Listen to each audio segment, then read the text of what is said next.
Язык понятный без слов. Сегодня в ТКЦ «Братскарт» прошли заключительные смотры танцевальных коллективов в рамках фестиваля «Жемчужина Братска».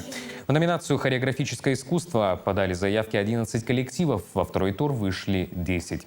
За 2 дня члены жюри посетили все районы Братска, чтобы лично увидеть выступления юных талантов. Первый тур проходил в онлайн-формате, поэтому было важно встретиться с участниками вживую. Это очень здорово, что в нашем городе сейчас проходят такие мероприятия. Первый этап он был по видео, мы прошли, поэтому сейчас мы здесь. Надеемся на победу. На сцене более интереснее, ты видишь зрителей вживую, это как бы идет общение со зрителем, это, конечно, очень круто. Нравится выступать на сцене.